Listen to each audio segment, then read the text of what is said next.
నమస్కారం. ప్రేక్షకులందరికీ శుభోదయం. ఈనాటి పావన కార్తీక శుభయోగం శీర్షికన ఉత్పన్న ఏకాదశి సందర్భంగా ఎలాంటి విధి విధానాలు పాటించాలో, తద్వారా ఎలాంటి ప్రయోజనాలు సిద్ధింపజేసుకోవచ్చో, ఉత్పన్న ఏకాదశికి ఉన్నటువంటి విశిష్టత ఏంటో పరిశీలిద్దాం. కార్తీక మాసంలో బహుళ పక్షంలో వచ్చే ఏకాదశి తిథిని ఉత్పన్న ఏకాదశి అనే పేరుతో పిలుస్తారు. ఈ ఉత్పన్న ఏకాదశి వెనుక ఉన్న పురాణ కథను మనం పరిశీలిస్తే, ఒకానొక సమయంలో మురాసురుడు అనే పేరు కలిగిన రాక్షసుడు దేవతలను ఋషులను తీవ్రమైన ఇబ్బందులు పెడుతున్న తరుణంలో దేవతలు ఋషులు వెళ్ళి విష్ణుమూర్తిని ప్రార్థిస్తారు. అప్పుడు విష్ణుమూర్తి మురాసురుడు అనేటటువంటి ఆ రాక్షసుడితో కొన్ని వేల సంవత్సరాల పాటు యుద్ధం చేస్తాడు. అప్పటికీ మురాసురుడనే ఆ రాక్షసుడు సంహరించబడడు. అప్పుడు విష్ణుమూర్తి ఒక కొండ గుహలోకి వెళ్ళి విశ్రాంతి తీసుకుంటున్న తరుణంలో మురాసురుడు అనేటటువంటి ఆ రాక్షసుడు కూడా కొండ గుహలోకి ప్రవేశిస్తాడు. అప్పుడు శ్రీ మహావిష్ణువు శరీరం నుంచి దివ్య తేజస్సుతో ఒక కన్య ఆవిర్భవించి మురాసురుడు అనేటటువంటి రాక్షసుడిని సంహరిస్తుంది. అప్పుడు విశ్రమిస్తున్నటువంటి శ్రీ మహావిష్ణువు ఆ కన్యకి ఏకాదశి అనే పేరు పెట్టాడని, ఆ రోజు నుంచి ఎవరైతే ఏకాదశి రోజు ఉపవాసం ఉంటారో వాళ్ళు విష్ణుమూర్తి అనుగ్రహాన్ని పొందుతారని విష్ణుమూర్తి ఏకాదశి అనే పేరు కలిగిన ఆ కన్యకు చెప్తాడు. అలా మురాసురుడనేటటువంటి రాక్షసుడిని సంహరించి తన శరీరం నుంచి తన తేజస్సుతో ఆవిర్భవించినటువంటి ఆ కన్యకు ఏకాదశి అనే పేరు విష్ణువు ఇచ్చిన రోజు కార్తీక బహుళ ఏకాదశి. ఆ కన్య విష్ణువు శరీరం నుంచి ఉత్పన్నమైన రోజు కాబట్టి దీన్ని ఉత్పన్న ఏకాదశి అనే పేరుతో పిలుస్తారు. ఉత్పన్న ఏకాదశి రోజు ఆహారాన్ని స్వీకరించరాదు, అంటే వండిన అన్నాన్ని స్వీకరించరాదు. ఏకాదశి వ్రతాన్ని ఆచరించాలి. వీలు కాని పక్షంలో పాలు పళ్ళు స్వీకరించాలి. ఈ ఉత్పన్న ఏకాదశి రోజు ఉపవాసము, విష్ణు పూజ, జాగరణ, ఈ 3 విధులు పాటించినట్లయితే శ్రీ మహావిష్ణువు సంపూర్ణమైన అనుగ్రహం కలుగుతుంది. ప్రధానంగా ఈ ఉత్పన్న ఏకాదశి సందర్భంగా విష్ణు సంబంధమైనటువంటి ఆలయానికి వెళ్ళి విష్ణు ఆలయంలో సమ్మార్జన చేయాలి. అంటే ఆలయాన్ని చీపురుతో చిమ్మి శుభ్రం చేయటం, ఆలయం ముందు ముగ్గులు వేయటం, ఆలయంలో ప్రసాద వితరణ చేయటం, ఆలయంలో ఉన్నటువంటి చెట్లకు నీళ్లు పోయటం, ఇలా విష్ణు సంబంధమైన ఆలయంలో చేసేటటువంటి సమ్మార్జన వల్ల విష్ణుమూర్తి అనుగ్రహానికి సులభంగా పాత్రలు కావచ్చు. అలాగే ఈరోజు విష్ణు సహస్రనామ స్తోత్రం కానీ విష్ణు పంజర స్తోత్రం కానీ పఠించినా లేదా శ్రవణం చేసినా శ్రీ మహావిష్ణువు అనుగ్రహానికి సులభంగా పాత్రలు కావచ్చు.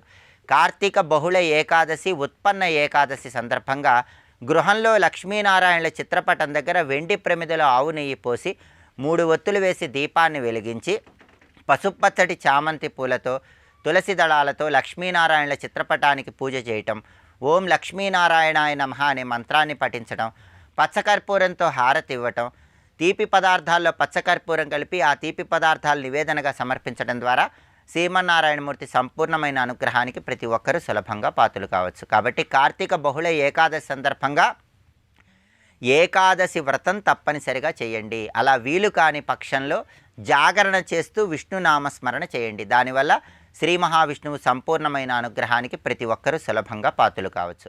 రేపటి పావన కార్తీక శుభయోగం శీర్షికన కార్తీక మాసం బహుళపక్షం ద్వాదశి తిథి సందర్భంగా ఎలాంటి విధి విధానాలు పాటించాలో, అలాగే కార్తీక బుధవారం సందర్భంగా ఎటువంటి విధి విధానాలు పాటిస్తే విశేషమైన శుభ ఫలితాలు సిద్ధింపజేసుకోవచ్చో పరిశీలిద్దాం. నమస్కారం.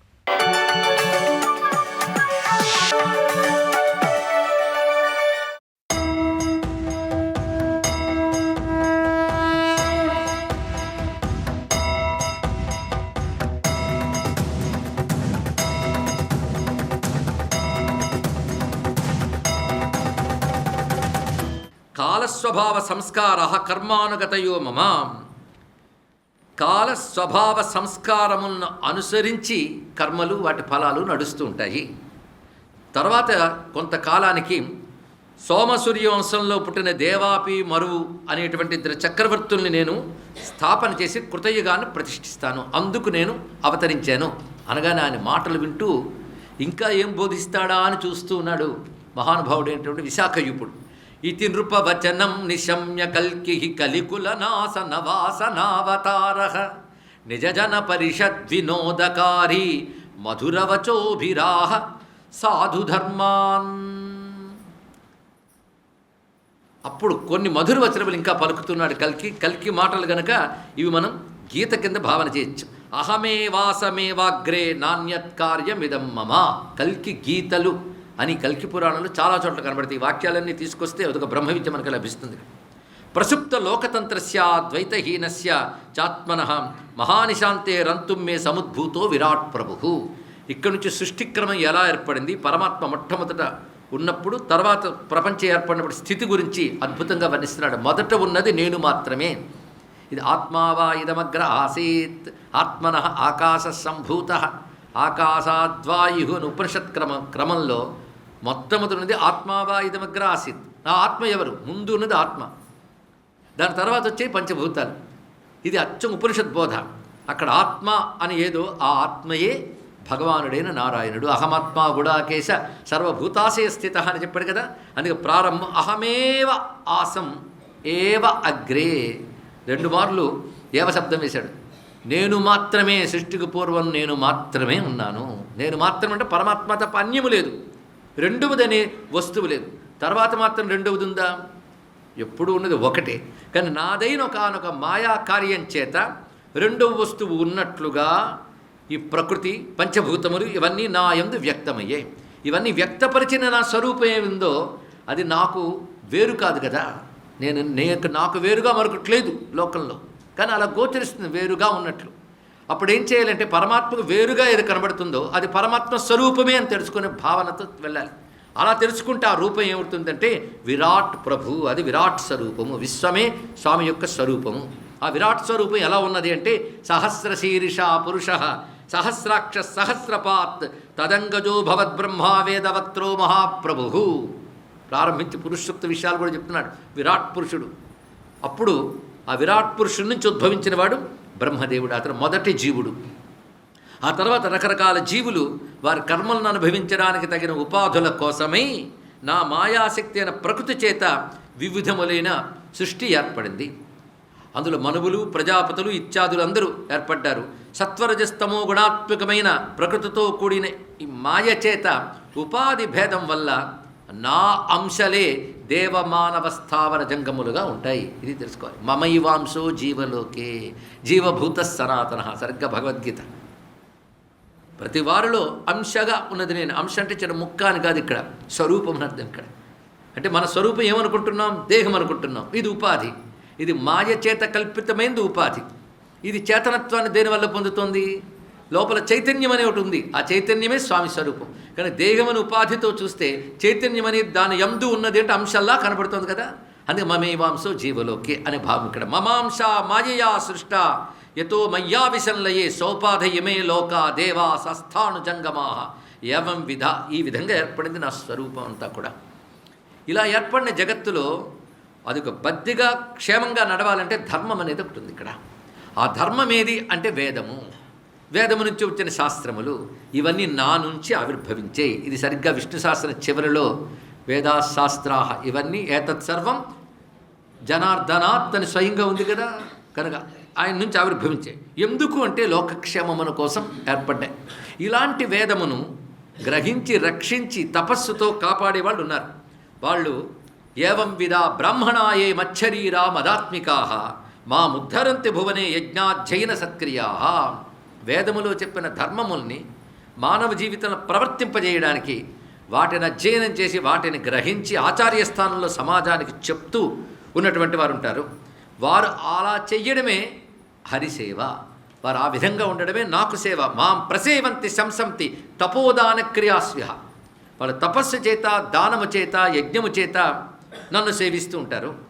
అందుకే వారంటే నాకు ప్రీతి. ఎందుకు అంటే లోకక్షేమం నాకు ముఖ్యం గనక లోకక్షేమానికి పనికొచ్చే వేదాన్ని పట్టుకుని వేద కర్మల్ని ప్రవర్తింపజేస్తారు గనక బ్రాహ్మణ దేవవక్తారో వేద మే మూర్తయప్పరా తస్మాది మే బ్రాహ్మణజాస్తై పుష్టా త్రిజగజ్జనా జగంతి మే శరీరాన్ని తత్పోషే బ్రహ్మణోవర. అందుకు వారిని రక్షించడానికి తద్వారా లోకానికి క్షేమం కలిగించడానికి బ్రహ్మచేత ప్రార్థింపబడి నేను వచ్చాను. మొత్తం ఒక్క మాటలో పరమాత్మ విశ్వము వివిధ అవతారములు అవతారముల యొక్క ప్రయోజనము ఆ ప్రయోజనాల్లో కల్కి అవతారం యొక్క ప్రయోజనం కూడా చెప్పాడు. మొత్తం అంటే తన గురించి తాను ఇప్పుడు విశాఖ యూపుడికి స్వామి బోధించిన బోధ ఇది. అయితే మీ విప్రుడు అంటున్నావు కదా, విప్రుడి లక్షణం ఎలా ఉంటుందో చెప్తావా? అందుకు విప్రస్య లక్షణం బురిహి త్వద్భక్తి కాచ తత్కృత. విప్ర లక్షణం అంటే ఏమిటి, నీ భక్తి అంటే ఏమిటి, ఇది తెలుసుకోవాలన్నది. ఎందుకంటే నీ నోట వస్తున్నటువంటి మాటలు వింటూ ఉంటే చాలు అనాలనిపించట్లేదయ్యా, కనుక వివరించు అని చెప్తే స్వామి చెప్తున్నాడు ఇక్కడ, వేదా మామీశ్వరం ప్రాహు అవ్యక్తం వ్యక్తిమత్పరం. అవ్యక్తము వ్యక్తము నేనే అని వేదములు చెప్తున్నాయి. ఇది ప్రధానం. భగవంతుడు అవ్యక్తం అంటే అర్థం ఏంటి? కనబడ్డు, తెలియబడ్డు కదా, అది అవ్యక్తం. కానీ తెలియబడుతున్నదంతా భగవంతుడే, ఇది వ్యక్తం ఇక్కడ. కానీ అవ్యక్తం వ్యక్తిమాపన్నం అనే మాట మనకి భాగవత శాస్త్రంలో కనబడుతున్నది. అవ్యక్తం భగవంతుడని చెప్తాడు, కానీ వ్యక్తము కూడా ఆయనే. కనబడ్డివాడు పరమాత్మ అంటే కనబడుతున్నది ఆయన కాదా? కనుక రెండు నేనే అని చెప్తున్నది ఏమిటి? వేదములు చెప్తున్నాయి. తే వేద బ్రాహ్మణముఖే నానాధర్మే ప్రకాశితా. ఆ వేదములు విప్రముఖము ద్వారా ప్రకటింపబడుతూ ఉంటాయి.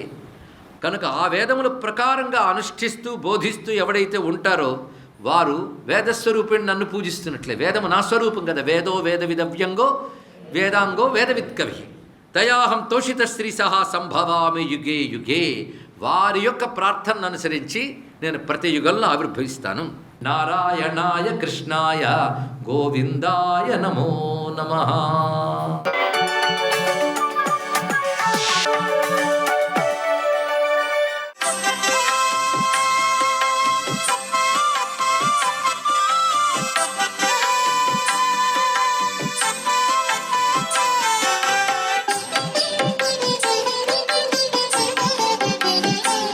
ఓం నమః శివాయ. ఓం నమో నారాయణాయ. శ్రీ కార్తీక దామోదరాయ నమః. ఈరోజు హరిహరాత్మక తత్వంలో శ్రీహరికి ప్రీతికరమైనటువంటి ఏకాదశి తిథి. ఈ కార్తీక మాసంలో పవిత్రవంతమైనటువంటి స్నానాలు, దీపారాధన, ఉపవాసాలు కూడా చేస్తూ కార్తీక పురాణ పఠనం ఆచరిస్తూ మనం ఏం చేసినప్పటికీ కూడాను అదంతా సర్వం శివమయం జగత్ అనేటువంటి భావనా పరంపరతోనూ అంతా శ్రీమన్నారాయణమూర్తి యొక్క దివ్యలీలామృతతత్వం అని చెప్పేసి భావన చేస్తూ విష్ణు సహస్రనామ స్తోత్ర పఠనం ఈ యొక్క ఏకాదశి నాడు పరిపూర్ణంగా కనుక ఎవరైతే ఆచరిస్తారో వారికి శ్రీహరి యొక్క దివ్యవంతమైనటువంటి అనుగ్రహం కలిగి తీరుతుంది. అందుకనే హరి అంటూ గొంతెత్తి పిలిస్తేనే చాలండి, ఆ శ్రీహరి అనుగ్రహాన్ని ప్రసాదిస్తాడు. గజేంద్ర మోక్ష పఠనం సర్వవిధ శ్రేయోదాయకం ఈ కార్తీక మాసంలో. అలాగే విష్ణాలయానికి కనుక ఈరోజు కాళ్లకు చెప్పులు లేకుండా నడిచి వెళ్ళి విష్ణాలయం చుట్టూతా ప్రదక్షిణం చేసి సాష్టాంగ నమస్కారం గనక చేసినట్లయితే అశ్వమేధ యాగం చేసిన సత్ఫలితం వస్తుంది. అంతేకాదు విష్ణాలయ ప్రాంగణంలో ఉసిరిక దీపం, ఉసిరికాయకు రంధ్రం చేసి ఆవు నెయ్యి పోసి ఒత్తిని వేసి వెలిగించటం అద్వితీయమైనటువంటి ప్రభావానికి నిదర్శనం. ఈ ఉసిరిక దీపం వెలిగించడం వల్ల శ్రీహరి సాక్షాత్తు తన దివ్యవంతమైన అనుగ్రహ కరుణా కటాక్ష వీక్షణాల్ని మనకు ప్రసరింపచేస్తాడన్నమాట. సకల కార్యాలలో విజయాన్ని సాధించడానికి ఈ ఏకాదశి నాడు ఆవు నెయ్యితో దీపారాధన ఆచరించటం చాలా విశేషకరమైన ప్రభావాన్ని కలిగింపజేస్తుంది అనే విషయాన్ని గుర్తుపెట్టుకోవాలి ప్రతి ఒక్కరూ కూడా.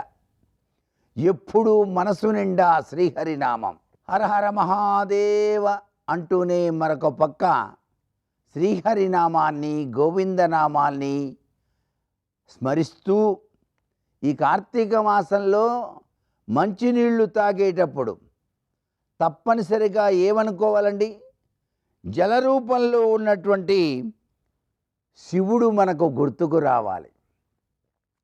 జలరూపంలో ఉన్న శివుడు గనక గుర్తుకు వస్తే అద్వితీయమైనటువంటి ప్రభావం నీలో వచ్చి తీరుతోంది సుమా అని గుర్తెరగండి. శ్రీ కార్తీక దామోదరాయ నమః.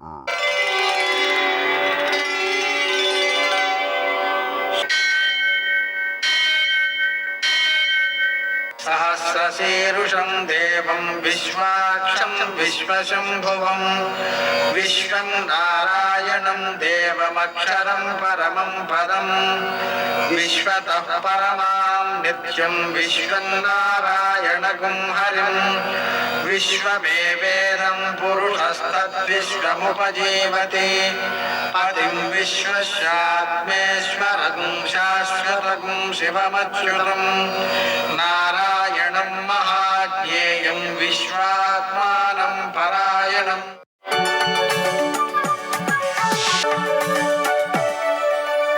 सूर्यशौर्यमथेन्दुरिन्द्रपदवी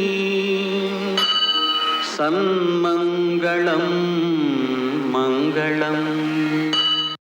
మర్కటేశ మహోత్సాహ సర్వశోక వినాశన శత్రువును సంహర మాం రక్ష శ్రియం దాపయమే ప్రభో. నేటి కాలమాన విశేషాలను గమనిద్దాం.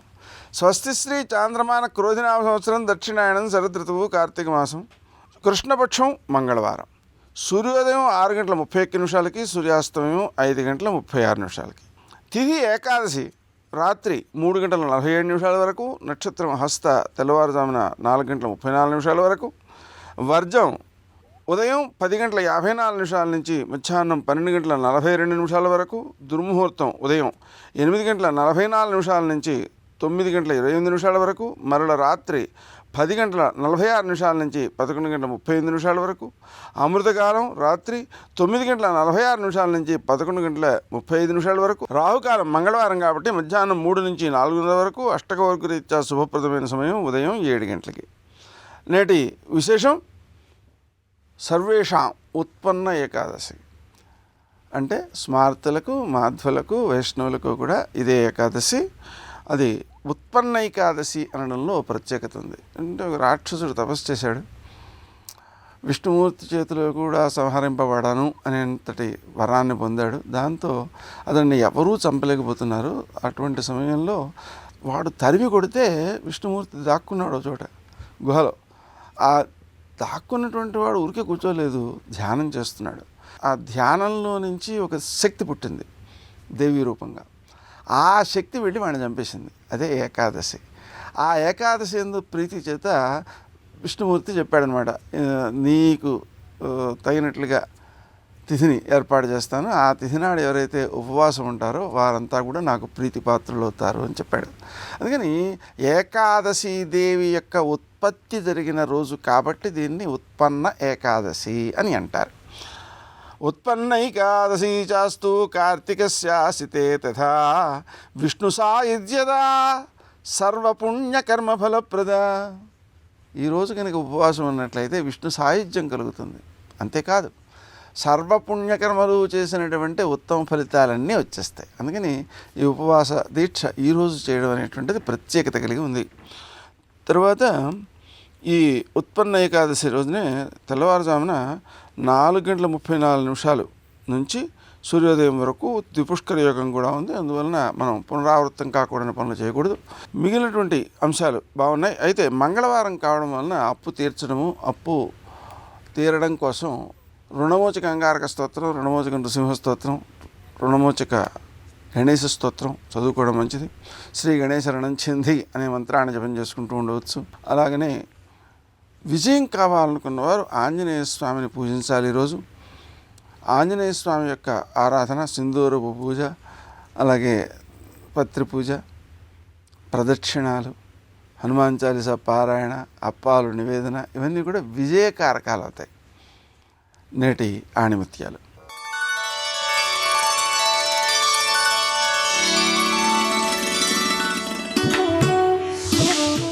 నిర్లక్ష్యం అనే పదం చాలా చిన్నది, కానీ దానివల్ల కలిగే నష్టం చాలా పెద్దది. అందుకే దేనిని ఎప్పుడూ నిర్లక్ష్యం చేయకు.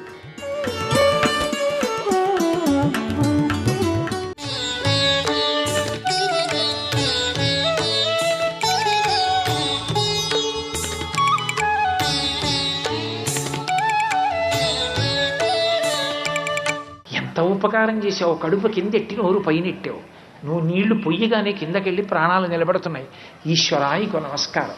పరమేశ్వరుడు ప్రహ్లాదుడికి నీళ్లు తాగుతున్నా గుర్తొచ్చాడు, మాట్లాడుతున్నా గుర్తొచ్చాడు. ఇందువల్ల లోపల ప్రేమ ఉంది కనుక. ఆ ప్రేమ ఎక్కడ ఉన్నదో అక్కడ పరమేశ్వరుడు బంధీకృతుడవుతాడు. అది కార్తీక మాసంలో ఉపాసన చేసేటప్పుడు బాగా గుర్తుపెట్టుకో. ఈశ్వరుడితో నీకున్న అనుబంధాన్ని స్మరించు. ఆ అనుబంధాన్ని స్మరించకుండా నువ్వు ఏది చేసినా యాంత్రికమైపోతుంది. అది కాదు కావలసింది. అది నీ ప్రేమ వలన చేసినదై ఉండాలి తప్ప నీలో ఏ భావన లేకుండా చెయ్యాలి కాబట్టి చేసినదై ఉండకూడదు. అది మనసుకి ఉత్సాహాన్ని కల్పించదు. అందుకే చూడండి, కార్తీక మాసమునకు దామోదరుడు అధిదేవత. దామోదరుడు అంటే అమ్మ చేత కట్టబడినవాడు అని. అమ్మ చేత ఎప్పుడు కట్టబడ్డాడు? చిన్ని కృష్ణుడు ఆడుకుంటున్నాడు. ఆయన అనుకున్నాడు, ఎన్ని యుగాలు దాటిపోయినా లోకం స్మరించినంత మాత్రం చేత వాళ్ళ కర్మపాశములన్నీ తొలగిపోగలిగిన ఒక అద్భుతమైన లీల చెయ్యాలనుకున్నాడు. అనుకున్నదే తడవు ఆడుకుంటున్న పిల్లవాడు లోపలికి వచ్చాడు. సుడిగిచు గిదుగుచు వ్రాలుచు సడికొట్టుచు అమ్మ రమ్ము చన్నిమ్మనుచున్ వెడబెడ గంతులు వేయిచుచు కదిసి కడవ బాలకొండు కవ్వము పట్టాం. అమ్మ అమ్మ నేను ఆడుకుంటున్నానమ్మా, అవతల ఆడుకోవాలమ్మా, టైం అయిపోతుందమ్మా, ఏంటమ్మా పాలిమ్మంటే ఇవ్వమేంటమ్మా, నాకు ఆకలి వేసేస్తుందమ్మా, పాలు ఇవ్వమ్మా అన్నాడు. కవ్వం తిప్పుతోందమ్మ. చిన్న పిల్లాడు ఏమిటో ఆ బొగ్గలు అదిరిపోతూ అలా అధిక్షేపించి ఇలా వేలు చూపించి అమ్మ పాలిస్తావా ఇవ్వా అని మాట్లాడుతుంటే లేక పుట్టిన కొడుకు చూసుకుని మురిసిపోతోంది. అందులో రసోవై సహా రాశీభూతమైనటువంటి నిరతిశయ ఆనందస్వరూపుడు మహానుభావుడు పొంగిపోతోంది అమ్మ ఆ కొడుకుని చూసుకుని. చూశాడు. ఇలా కాదు, అది భక్తిని పరీక్ష అంటే. కవ్వం పట్టుకున్నాడు. ఈ చల్ల చేయడంలో కదు నువ్వు నాకు పాలివ్వట్లేదు చూడు అని ఆపుతావా ఆపవా, నాకు పాలిస్తావా ఇవ్వా. కవ్వం పట్టుకున్నాడు. అమ్మ ఆపేసింది. కవ్వం పట్టుకున్నాడని కృష్ణుడు కవ్వం పట్టుకుని ఆపలేదు. కృష్ణుడు కవ్వం పట్టుకుంటే పూల పొట్లం లాంటి ఆయన చెయ్యి ఉరుసుకుపోతుందని ఆపేసింది. అది ప్రేమ. కొడుకు అని ఆపిందా, ఇంకొకటన భగవంతుడని ఆపిందా అనవసరం. భావన ప్రధానం. కామోత్కంఠత గోపికల్ భయమునం కంసొండు వైరక్రియా సామాగ్రించి చుపాల ముఖ్య నృపతులు సంబంధులై వృష్ణులను ప్రేమన్ మీరలు భక్తి మేము ఇది చక్రింగంటి మెట్లైన నుద్ధానధ్యాన గరిష్ఠులైన హరిచందన్ వచ్చు ధాత్రీశ్వర అంటాడు నారదుడు ధర్మరాజు గారితో. నీకు భావన ఏదైనా పరమేశ్వరుణ్ణి చెందవచ్చు. కాబట్టి కొడుకన్న ప్రేమతో కవ్వాన్ని ఆపేసి నాకు పాలియమ్మ అన్నాడు. సంతోషపడిపోయింది. ఓ పేటేసుకుంది, కూర్చుంది, కొడుకుని ఒళ్ళో పడుకోబెట్టుకుంది, పాలిస్తోంది. పరీక్ష పెట్టాలి కదూ, ఒక గొప్ప లీల చెయ్యాలి. ఆ పొయ్యి మీద పాలు పెట్టింది, ఆ పాలు పొంగుతున్నాయి. ఆ పాలు పొంగుతుండగా చూశాడు. చూసి అమ్మ ఏం చేస్తుంది అనుకుంటున్నాడు. అరే పాలు పొంగిపోతున్నాయి, పాలు పాడైపోతాయేమో అని గబగబా పిల్లాన్ని పక్కన పెట్టి అమ్మ గబగబా వెళ్ళి ఆ పాలు దింపుతోంది. కడుపారంచను బాలు త్రావని శిశున్ కంజాక్షపీఠమ్ముపై నిడి పొంగారుడు పాలు దించుటకునయ్యే గంగ తద్బాలుండెక్కుడు కోపంబున వాడిరాతి దదిమత్ కుంభంబు పోగొట్టి తెంపడరన్ కుంభములోని వెన్నతిని విద్యాసంకులం భస్పుడై. ఓ రాయోటి తీసుకున్నాడు. అమ్మ నాకు పాలిమ్మంటే పాలివ్వకుండా మధ్యలో వదిలేసి ఆ పాలు కాగిపోతున్నాయి, పాలు పొంగిపోతాయి, పొయ్యిలో పడిపోతాయని వెళ్ళిపోతావా? అమ్మ నాకు ఆకలి తీరలేదు, అవతల ఆటలు గడిపోవాలి, ఏంటమ్మా నువ్వు పాలిమ్మంటే ఇవ్వమమ్మా అన్నాడు. అత్త మీద కోపం దొత్త మీద చూపించినట్టు ఆ రాయోటి తీసుకుని ఆ కుండ తీసుకొట్టాడు. ఆ కుండ పగిలిపోయింది. ఆ మజ్జిగ వెన్నముద్దలు అన్నీ కిందకు వచ్చాయి. సర్వం శ్రీ ఉమామహేశ్వర పరబ్రహ్మార్పణమస్తు. స్వస్తి.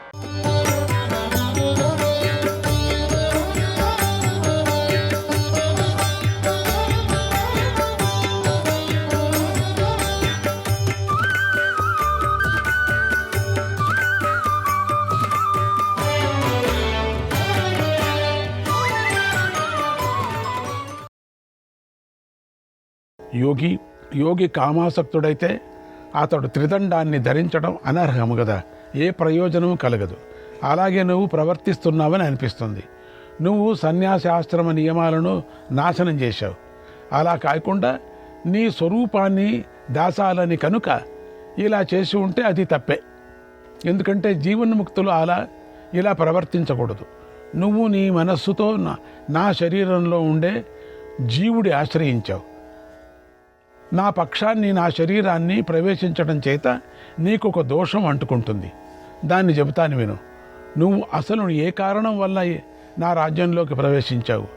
ఎవరి సాన్నిధ్యం వల్ల నా హృదయంలో ప్రవేశించావు? ఎవరి సాన్నిహిత్యం వల్ల? నువ్వు సన్యాస ధర్మంలో ఉన్నావు, నేను గృహస్థ ధర్మాన్ని పాటిస్తున్నాను. దీనివల్ల నువ్వు ఆశ్రమ సాంకర్యం అనేటువంటి ఇంకొక దోషాన్ని చేస్తున్నావు. నువ్వు చెడిపావు.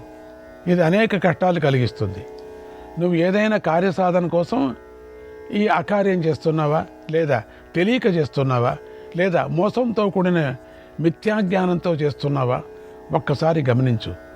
ఎన్ని తప్పులు చేశావో నీకు తెలుస్తుంది. లేదా నువ్వు ఒకరి చెప్పు చేతల్లో ఉండి చేశావా? ఇలా చేస్తే మాత్రం ఈ దోషం వల్ల ఇంతకుముందు నువ్వు చదువుకున్నది, గురువుల వల్ల విన్నది అంతా వ్యర్థమైపోతుంది. దీనివల్ల ఇంతవరకు నువ్వు దాచుకున్న దోషాన్ని నువ్వే బయట పెట్టుకున్నావు. ఈ కారణం వల్ల నువ్వు దుష్టురాలిగా కనిపిస్తున్నావు. ఇప్పుడు చెడ్డతనంలోనూ 4వ చిహ్నమైనటువంటి దోషం కనిపిస్తుంది. నువ్వు కేవలం జయాన్ని మాత్రమే కోరుకుంటున్నావు. నీ విషయంలో నేనొక్కడనే నీకు లక్ష్యం కాదు, ఈ సభలోని వారు కూడా నీకు లక్ష్యమై ఉన్నారు. వీరందరినీ కూడా నువ్వు జయించాలని చూస్తున్నావు. అందువల్లనే నీవు నా పక్షాన్ని దెబ్బతీసి నీ పక్షానికి జయం కలగాలని ఈ సభను మాటిమాటికి చూస్తున్నావు. అసహనం వల్ల కలిగిన యోగ సమృద్ధితోనూ అజ్ఞానంతోనూ నువ్వు మోహితురాలివై ఉన్నావు.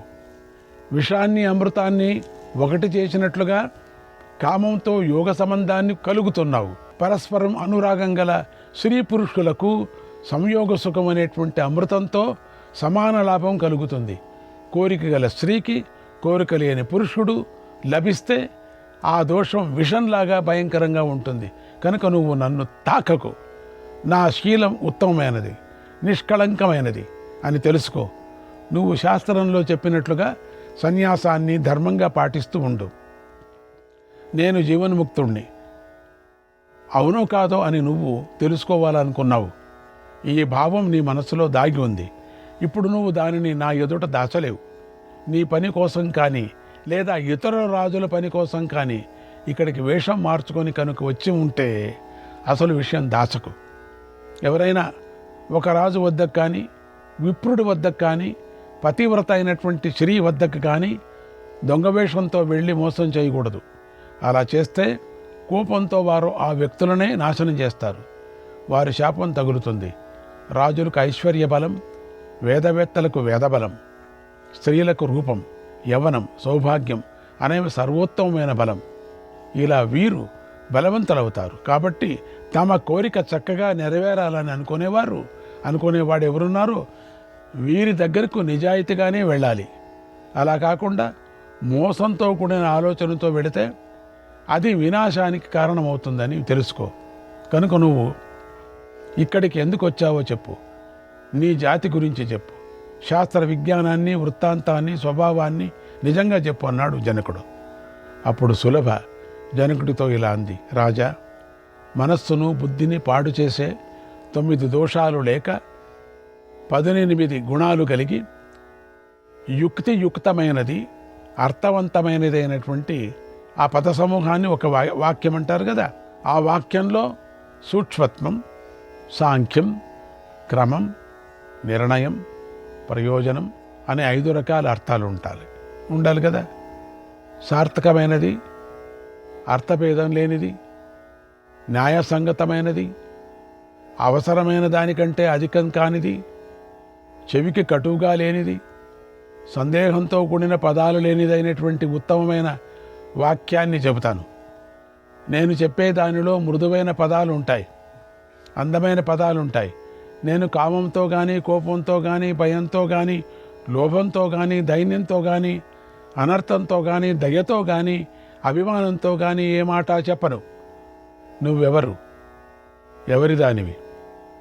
ఎక్కడి దానివి? చెప్పమని అడిగావు కదా.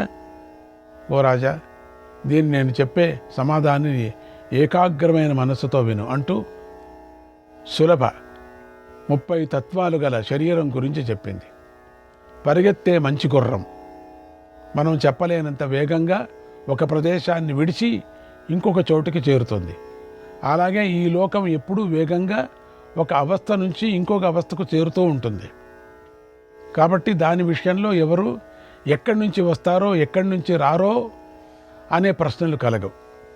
నీలో ఆత్మను చూసినట్లుగానే నీ ఆత్మతో ఇతరులతో ఉండే ఆత్మను ఎందుకు చూడవు? నాలాగానే ఇతరులని సమత్వం ఉంటే మాటి మాటికి నన్ను నువ్వెవరి దానవు అని ఎందుకు అడుగుతావు? ఓ జనక మహారాజా, ఇది నాకు కావాలి, ఇది నాకు అక్కర్లేదు అనే మొదలైన ద్వంద్వభావం నుండి నువ్వు ముక్తుడు అయితే నువ్వెవరవు, ఎవరి దానవు, ఎక్కడి నుండి వచ్చావు అని ప్రశ్నించడం వల్ల నీకేమి లాభం కలుగుతుంది? నీకు కలిగే ప్రయోజనం ఏమిటి? ధర్మము, అర్థం, కామం అనే మూడింటిని త్రివర్గం అంటారు. ఇది 7 విధాలుగా వ్యక్తమవుతుంది. చేయవలసిన పనుల్లో ఈ త్రివర్గం గురించి తెలుసుకోని వాడిలోనూ, ఎల్లప్పుడూ త్రివర్గంతో సంబంధం పెట్టుకునే పురుషుడిలోనూ జీవన్ముక్త లక్షణం ఏముంటుంది చెప్పు? ఉండదు కదా. నీవు మోక్షాన్ని ఆశ్రయించి కూడా 4 అంగాలతో ఉన్నటువంటి సూక్ష్మశక్తి స్థానాలను నీలో నిలుపుకున్నావు. వాటిని నేను చెబుతున్నాను విను.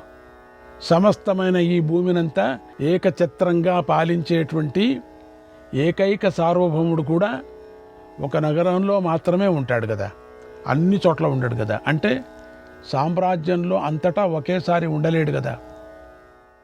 ఆ నగరంలో కూడా భవనం మాత్రమే ఆయనకు నివాసంగా ఉంటుంది. ఆ నగరంలో ఒక చోట మాత్రమే ఉంటాడు. అంతటి మేడాలో కూడా ఆయన రాత్రిపూట నిద్రించడానికి ఒక శయ్య మాత్రమే ఉంటుంది కదా. అన్ని చోట్ల పడుకోడు కదా. ఆ పట్టె మంచం ఒక్క మీద కూడా ఆయన భార్యకు సగభాగం వేరే ఉంటుంది, ఒకే భాగమే ఉంటుంది, రెండో భాగంలో ఉండదు. ఇలా చెప్పడం వల్ల ఆ సార్వభౌముడు అల్పఫలాన్నే పొందుతున్నాడు కదా. అసలు ఇంత కదా పొందేది.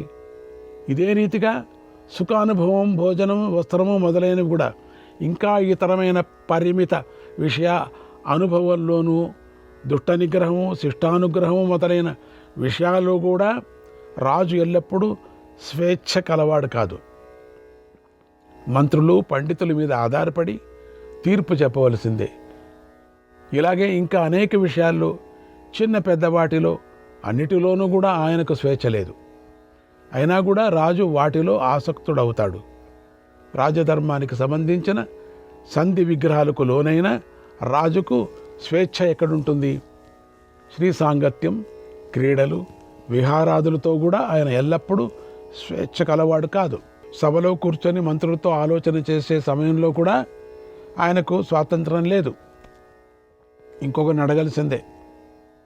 ఇతరులను ఆజ్ఞాపించడంలో ఆయనకు స్వాతంత్రం ఉంది అని అంటూ ఉంటారు. కానీ అలాంటి సమయంలో కూడా భిన్న భిన్న క్షణాల్లో సింహాసనం మీద కూర్చున్న రాజు మంత్రు సలహాలను బట్టి తన ఇష్టానికి వ్యతిరేకంగా పనిచేయవలసి వస్తూ ఉంటుంది ఉపపర్యం. అలాగే రాజు నిద్రించాలనుకుంటాడు, కానీ పని చేయాలి, పని ముగించాలనే వారు ఎప్పుడు కూడా రాజద్వారం వద్దనే ఉంటారు, వేచి చూస్తూ ఉంటారు. నిద్రపోవటానికి వీల్లేదు. అందుకని వారు చుట్టూ ఉండటం చేత రాజుకు నిద్ర పట్టదు కదా. అది ముగించే పడుకోవాలనిపిస్తుంది. రాజు సుఖంగా పడుకోలేడు, మధ్యలో పనులు ఉంటాయి. పక్క మీద నిద్రపోతున్నా ప్రజల కోరికల మేరకు లొంగి లేవలసి వస్తూ ఉంటుంది అప్పుడప్పుడు. ఓ మహారాజా, స్నానం చేయండి, నలుగు పెట్టించుకోండి, నీరు త్రాగండి, ఆహుతులు ఇవ్వండి, యాగాలు చేయండి, చెప్పవలసింది చెప్పండి, ఇతరులు చెప్పేది వినండి మొదలైన ఇలాంటి మాటలు ఇతరులు చెప్పి అలా ప్రవర్తింపజేస్తారు. అనేక మంది యాచకులు అనేక సమయాల్లో వచ్చి అనేక విధాలుగా ధనాదులను ఇవ్వమని కోరుతూ ఉంటారు. వారిలో యోగ్యులైన వారికి కూడా ఇచ్చే సాహసం చెయ్యలేక తన ధనాగారాన్ని సురక్షితంగా ఉంచాలని కోరుతూ ఉంటాడు. అందరికీ ధనాన్ని కనుక దానం చేస్తే కోశాగారం ఖాళీ అయిపోతుంది. ఎవరికి ఏమీ ఇవ్వకపోతే అందరితో వైరం కలుగుతుంది. ఇలాంటి సమస్యలు రాజుకు ప్రతిక్షణం కలుగుతూ ఉంటాయి. అందువల్ల రాజకార్యాల మీద విసుగు, విరక్తి కలుగుతుంది. పండితులు, వీరులు, ధనికులు ఒక చోట ఉన్నప్పుడు చూస్తే రాజుకు అనుమానం కలుగుతుంది. ఆయన పరిస్థితి అలా అనుమానాన్ని కలిగిస్తుంది, అది భయాన్ని కలిగిస్తుంది. అలాగే నిరంతరము తన దగ్గర ఉండే వారిపైన కూడా రాజుకు సందేహం కలుగుతూ ఉంటుంది. పైన నేను చెప్పిన విద్వాంసులు మొదలైన వారు తమ విషయంలో రాజు సందేహాలను గమనించి నిజంగానే తమ రాజు మీద దురభిప్రాయం ఏర్పరచుకుంటారు. అప్పుడు ఆ రాజుకు ఎలాంటి భయం కలుగుతుందో దాన్ని నీకు నేను చెప్పవలసింది కాదు కదా ఓ జనక. ప్రతి ఒక్క మనిషి తమ తమ ఇండ్లలో రాజులే, తమ తమ యజమానులే, తమ ఇంటి యజమానులే. ప్రతివారు ఎవరో ఒకరి పైన ఆగ్రహిస్తారు, ఎవరో ఒకరిని అనుగ్రహిస్తారు. భార్యాపుత్రులు, శరీరము, మిత్రులు, ధన సంపాదన అనేవన్నీ రాజుకు ఉన్నట్లుగానే ఇతరులకు ఉంటాయి కదా. ఈయన రాజు అనటానికి ఉండేటువంటి యుక్తులతోనే ఇతర వ్యక్తులు కూడా ఈయనతోనే సమానులుగా చెప్పవచ్చు. దేశం నాశనమైంది, పట్టణం దగ్ధమైంది, బట్టపటేనుకు మరణించింది అనే ఇలాంటి విషయాలు సర్వసామాన్యమైన విషయాలు. కష్టాలు కూడా అంతే. అయినా రాజు మిథ్యాజ్ఞానం వల్ల తనకు మాత్రమే నష్టం జరిగిందని సంతాపం చెందుతాడు. ఇచ్ఛ, ద్వేషం, భయం వల్ల కలిగే మానసిక బాధ రాజును ఎప్పుడూ విడిచిపెట్టదు. తలనొప్పి వంటి శారీరక రోగాలు కూడా అన్ని విధాల ఆయనను అదుపులో ఉంచుకొని కలతపరుస్తూనే ఉంటాయి. ఆయన సుఖదుఖాలు మొదలైన నానావిధ ద్వంద్వాల చేత బాధింపబడుతూ ఉంటాడు. ఏ వైపు నుంచి ఆపద వస్తుందో అని శంకిస్తూ కూడా ఉంటాడు. అనేక శత్రువులు గల రాజ్యాన్ని పరిపాలిస్తూ రోజులు లెక్కబెట్టుకుంటూ ఉంటాడు. రాజ్యం సుఖం స్వల్పంగా గలది, బాధలు దుఃఖాలు అపారంగా కలిగి ఉంటుంది. నిస్సారమైనది, క్షణాలను నాశనమవుతుంది. నురుగు నీటి బుడుగలలాగా క్షణభంగురమైనది. అటువంటి రాజ్యాన్ని ఎవడు స్వీకరిస్తాడు? స్వీకరించినా ఎవడు శాంతిని పొందుతాడు చెప్పండి? రాజా, ఈ నగరం, ఈ రాజ్యము, సైన్యం, ధనాగారం, మంత్రులు మొదలైన ఈ సమస్తాన్ని నాది అని చెబుతూ నాది అనుకుంటున్నది అంతా భ్రాంతియే. ఇవన్నీ ఎవరికి చెందినవై ఉన్నాయి? పోనీ ఎవరికీ చెందకుండా ఉన్నాయా చెప్పు. మంచి ఉత్సాహవంతుడు, క్షత్రియ ధర్మాన్ని పాటించే రాజు ప్రజల ఆదాయం నుంచి 10వ భాగాన్ని తీసుకొని సంతోషిస్తాడు. ఇంకొక రాజు 10వ భాగం కంటే తక్కువే తీసుకొని సంతోషిస్తాడు. నాస్త్య సాధారణో రాజ, నాస్త్య సాధారణో రాజ, నాస్తి రాజ్య మరాజకం, నాస్తి రాజ్య మరాజకం,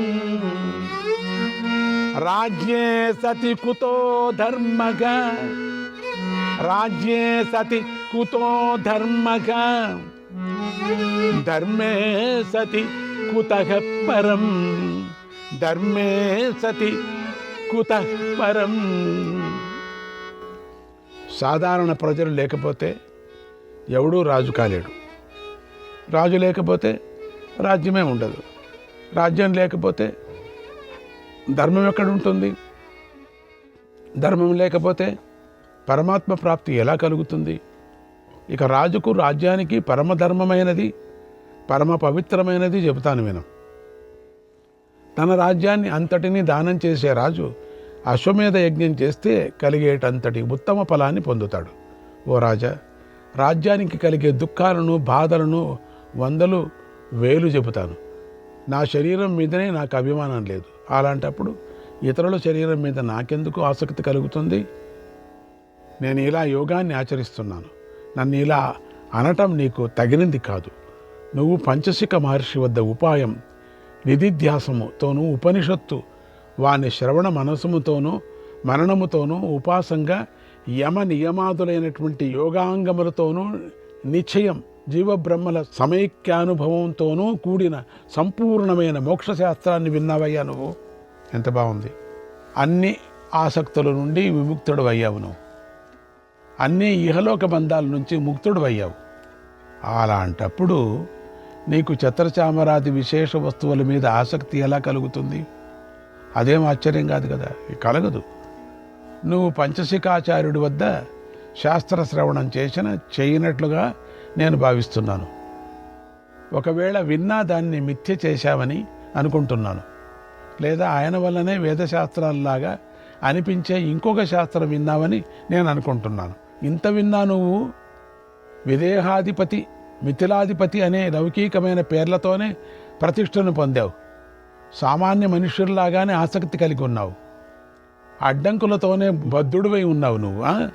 నిజంగా నువ్వు ముక్తుడివే అయి ఉంటే నేను బుద్ధి ద్వారా నీ శరీరంలో ప్రవేశించి నీకు ఎలాంటి అపకారం చేశానో చెప్పు. 4 వర్ణాల్లో సన్యాసులు ఏకాంతవాసం చేయాలనే నియమం ప్రసిద్ధంగా ఉంది కదా. మరి నేను కూడా నీ శూన్య శరీరంలోకి ప్రవేశించి నీలో ఉన్న ఏ వస్తువునైనా చెడగొట్టానా? శూన్య ప్రదేశంలో ఉన్నా నేను, అంతే. ఓ జనకరాజా, నిన్ను చేతులతో కానీ బాహువులతో కానీ ఊరుతో కానీ ఇతరమైనటువంటి అవయవాలతో కానీ తాకానా? నీకు అనిపిస్తుందా నేను తాకినట్టుగా? లోపల దేంట్లో అయినా చేరుకున్నానా? చేరినట్టుగా నీకు గిలిగింతలు పెడుతున్నానా? నీకు ఉత్తమ వంశంలో జన్మించి తప్పు చేస్తానేమో అని సిగ్గు గలవాడు కదా, ముందు చూపు ఉన్నవాడు కదా, నువ్వు పండితుడు కదా. మరి అలాంటి నువ్వు మన మధ్య జరిగిన మంచి చెడులను ఈ మహాసభలో చెప్పవచ్చా నువ్వు? అదేమైనా బాగుందా? ఓ జనకరాజా, తామరాకు మీద ఉండే జలబిందువు ఆ ఆకును అంటకుండా ఉన్నట్లుగా నీలో ఉన్న నేను ఏమాత్రము నిన్ను తగలకుండా ఉన్నాను తెలుసా నీకు? నేను తాకకుండా ఉన్నాను. తాకకుండా ఉన్న నేను నిన్ను తాకినట్లుగా నీకు అనిపిస్తుందా? చెప్పు. అయితే మహాత్ముడు గురువు అయినటువంటి పంచశిఖుడు బోధించిన జ్ఞానాన్ని నువ్వు కోల్పోయావు అని నేను అనవచ్చు కదా. నువ్వు అట్లన్నావంటే నువ్వు పోయినట్టే లెక్క. సమస్తమైన వర్ణాశ్రమాలను ప్రత్యేకంగా చెప్పటాన్ని నేను అంగీకరిస్తాను. బ్రహ్మ సాక్షాత్కారాన్ని పొంది అభేదభావం కలిగినప్పుడు ఆత్మ కంటే భిన్నమైన ఇతర వస్తువు దేనికి సత్తా ఉనికి లేదని, దానికి దేనితోనూ సంయోగం కలగదని తెలిసినప్పుడు వర్ణ సాంకర్యమే ఉండదు కదా. చేతిలో కమండలం ఉంది, దానిలో పాలున్నాయి, వాటిలో ఈగ ఉంది. ఈ 3 ఒకదానికంటే ఇంకొకటి వేరుగా ఉన్నాయి. అయినా కూడా ఆధేయ భావంతో ఒకదానిని ఒకటి ఆశ్రయించి ఏకమై ఉన్నాయి. కమండలం ఆశ్రయించింది పాలు, పాలను ఆశ్రయించింది ఈగ. ఇంత ఉండినప్పుడు కూడా కమండలం వేరు, పాలే వేరు, ఈగే వేరు. ఎంత విచిత్రం! కానీ అది వేరువేరుగా ఉన్నాయి, ఒకటిగానే ఉన్నాయి. కమండలంలో క్షీరత్వం లేదు. ఎక్కడుంటుంది క్షీరత్వం? అలాగే పాలు ఈగ కాలేదు ఎప్పటికీ. ఈ సమస్తమైన ఆధేయ పదార్థాలు స్వయంగానే తమ కంటే భిన్నమైన ఆధారాన్ని పొందుతున్నాయి. ప్రధానుడు అనే రాజర్షి పేరు నువ్వు వినే ఉంటావు. నేను ఆయన వంశంలో జన్మించాను. నా పేరు సులభ. నా పూర్వులు చేసిన యజ్ఞాలన్నిటికీ ఇంద్రుడు సహాయం చేశాడు. దానివల్ల నా పూర్వులు యజ్ఞకుండాలు కట్టడానికై ఇటుకలుగా ద్రోణం, శతశృంగం, చక్రద్వారం అనే పర్వతాలను ఉపయోగించారు. నేను అలాంటి గొప్ప వంశంలో జన్మించాను. నా గుణాలకు తగిన భర్త లభించలేదు. అందుచేత నేను మోక్ష విద్యను నేర్చుకున్నాను. ముని వ్రతాన్ని ఆచరిస్తూ ఒంటరిగా తిరుగుతున్నాను. నేను కపట సన్యాసి వేషం చేయలేదు. ఇతరుల ధనాన్ని దోచలేదు. ధర్మ సాంకర్యాన్ని వ్యాపింపజేయలేదు. నేను బ్రహ్మచర్యాన్ని పాటిస్తూనే స్వధర్మంలో ఉన్నాను. ఓ జనక మహారాజా, నీ బుద్ధి మోక్షధర్మంలో ఆసక్తి కలిగి ఉందని నేను విన్నాను. కనుక నీకు మేలు చేయాలనే ఉద్దేశంతో నేను ఇక్కడికి వచ్చాను. శ్రీకృష్ణాయ పరమాత్మనే నమః.